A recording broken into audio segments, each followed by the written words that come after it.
y yo. Nosotros no teníamos una experiencia previa, ni siquiera había una tradición familiar en el mundo de la edición. Simplemente Manolo y yo, cuando éramos muy jóvenes, recién ingresados en la Facultad de Filosofía y Letras, siendo muy jovencitos, nosotros entramos con cierta precocidad, conocimos a un muchacho que se llamaba Eduardo Herbás, que estaba emprendiendo un pequeño y modesto proyecto editorial para publicarse él, porque él escribía, publicar unos amigos, y al vernos tan jóvenes y con afinidades selectivas similares a las de él, nos captó para ayudarle o asistirle en la creación de esa pequeña editorial. Algo que lamentablemente, y tengo que ser muy sintético para no alargarme, acabó frustrado, el proyecto me refiero, porque este muchacho se suicidó. Nosotros quedamos muy impactados, teniendo en cuenta que nosotros en ese momento teníamos unos 17 años y bueno, después de una serie de circunstancias, yo tuve una crisis a mitad de mi carrera y por sugerencia de mi padre, que estableciera una suerte de estrategia de supervivencia vital para poder terminar bien, que es lo que hice, acabar mi licenciatura con bien antes de dejarme vencer por las circunstancias, reiniciamos por inducción de él el proyecto que se quedó abandonado tras la muerte de Eduardo, porque nos había visto muy entregados a esa labor. Entonces, además, mi padre argumentó una cosa que todavía hoy sigue acompañándome, y es que si nosotros seguíamos aquello que habíamos iniciado con Eduardo, era el modo más hermoso de seguir honrando su memoria. Y bueno, nosotros, comprendes, esto seguimos el trayecto iniciado por derroteros totalmente distintos y acabamos sin querer, o queriendo, acabamos siendo los editores que hoy somos, no, pero los editores que empezamos siendo, ¿no? Porque os podéis imaginar que nosotros pues empezamos sabiendo muy poco de lo que era esta maravillosa profesión, como unos verdaderos aficionados.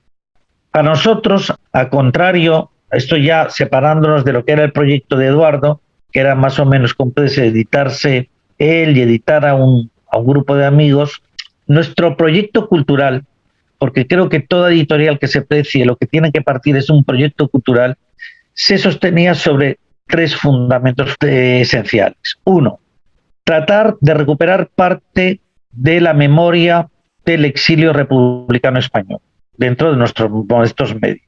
Otra, nuestra deuda con América. Y otra, nuestra relación universitaria. Es decir, vamos por un lado, la recuperación de la memoria del exilio republicano español. Vosotros sabéis, España tuvo una cruentísima guerra civil en el 36 y tuvo parte de la mejor España también que salir al extranjero exiliada por motivos políticos. No quiero decir que no quedara también una buena parte en la península, porque hay que romper ya con ciertos maniqueísmos. Pero, en fin, se trataba también de conciliar, como hijos además que éramos de la transición democrática, conciliar esas dos Españas. Segundo, nuestra deuda con América. Nuestra deuda con América enlaza además con este primer fundamento. España es indiscutible que tiene una deuda con América enorme desde el descubrimiento. Y además una deuda que teníamos que incluso seguir actualizando, porque América Latina fue el lugar donde encontraron asilo esa otra parte de España que tuvo que salir por motivos políticos. Aparte, no solo encontraron asilo, sino que se les acogió, se les permitió sobrevivir. Muchos de esos españoles hoy son americanos, y además teníamos también la deuda contraída con frentes desde el principio, desde el hecho de la colonización. Y América para nosotros era, utilizando términos vallejianos, teníamos una deuda de amor que teníamos que corresponder. Y después la tercera era la universidad. Es decir, nosotros estamos cansados de que se recomendaran en las universidades muchos libros a los que parte de nuestras compañeras y compañeros que no conocían las lenguas originales no tenían acceso. Casi todas las bibliografías, había muchísimos libros, muchos de nuestros cercanos no habían podido leer porque simplemente no habían podido tener los medios que habíamos tenido algunos, o el privilegio que habíamos tenido algunos, para poder conocer otras lenguas y poder adentrarnos en otras literaturas. También nuestro objetivo era tratar, en la medida de nuestras modestas posibilidades, corregir esa situación, digamos, con de carestía, aportando traducciones de muchos de esos autores que eran citados y, en cambio, a los que no se tenía acceso. Correcto, sí, sí, sí. Se me ocurre algo ahí añadido y es Javier Marías como traductor de Auden, pero si nos metemos en Auden, yo no te dejo escapar, así que prefiero que Nata. No, yo encantado, porque en parte encantado que nombres a Javier Marías, porque a mí me parece uno de nuestros autores estupendos, uno de los autores españoles comprendes indiscutiblemente y reconocido universalmente como uno de nuestros autores principales. Y debo decir en su honor, además, que aparte de ser el gran traductor que es, y en concreto del libro de Oden, Javier tuvo la deferencia de cedernos esa traducción graciosamente, porque le gustaba la colección de poesía de pretextos, y entonces quiso que esa traducción aflorara en esa colección, cosa que yo le agradecí y desde aquí quiero una vez más darle las gracias públicamente. Por supuesto. Bueno, dado que hemos hablado de traducción, un trabajo que sabemos que Pretextos ha hecho muy bien, también sabemos y conocemos de antaño el espacio que ha tenido la filosofía en el catálogo de la editorial. Y es por eso que queríamos preguntarte de dónde surge esta afinidad por el género y cuáles fueron esos primeros referentes que te impactaron y cómo te impactaron. ¿Cuáles de estas lecturas pudiste como trasladar un poco a la editorial? Bueno, Natalia, la interrelación entre filosofía y poesía es evidente. María Zambrano, como muy bien ha dicho Carlos, comprendes, ha sido una de nuestras pensadoras que ha profundizado sobre esa interrelación de una manera verdaderamente magistral. Yo creo que es una cosa evidentísima, es decir, yo creo que no existen los géneros, que todo está interrelacionado. Es decir, la poesía, ¿por qué no va a tener un conducto, digamos, por secreto que sea, con el mundo de la filosofía, y la filosofía con el mundo de la poesía, o la medicina con el mundo de la filosofía, o la física con el mundo de la filosofía? Fíjate tú, si no comprendes, y todo está interrelacionado. Hasta tal punto que nosotros al principio, cuando empezamos Pretextos, nosotros no distinguíamos colecciones. No distinguíamos colecciones porque pensábamos que nos movíamos siempre en el mismo terreno. Es decir, que esos mundos no eran mundos tan ajenos, no eran mundos, comprendes, entomologizables, sino que eran mundos, comprendes, que estaban interconectados, y que el reto que teníamos los lectores, la gente más o menos sensible a eso, era descubrir precisamente, comprendes, esas interrelaciones no tan secretas como la gente opina, ¿no? Por desgracia, tuvimos que acabar con esa idea porque los comerciales nos obligaban a distinguir colecciones, porque si no los libreros no distinguían, etcétera, etcétera, y se podía hacer un totum revolutum que no convenía en ninguna de las partes. Eso fue lo que nos movió, os lo decimos con franqueza, a hacer una colección de poesía diferenciada, una de pensamiento diferenciada de una de narrativa, por poneros casos. Nosotros creemos que todo vasos comunicantes, ¿no? Y que la interrelación entre, aun siendo independiente, porque ahí hay que tener en cuenta algo que comentaba yo también, dentro de, digamos, de las comunidades humanas, que lo que mantiene a las comunidades, os diría, compres, que incluso los distintos campos del pensamiento o de la cultura interrelacionados, es tener claro que todo responde a una unidad, pero teniendo claro la independencia de las partes que constituyen esa unidad. Si esas partes no fueran diferenciadas, entonces sí que tendríamos un totum revolutum, ¿no?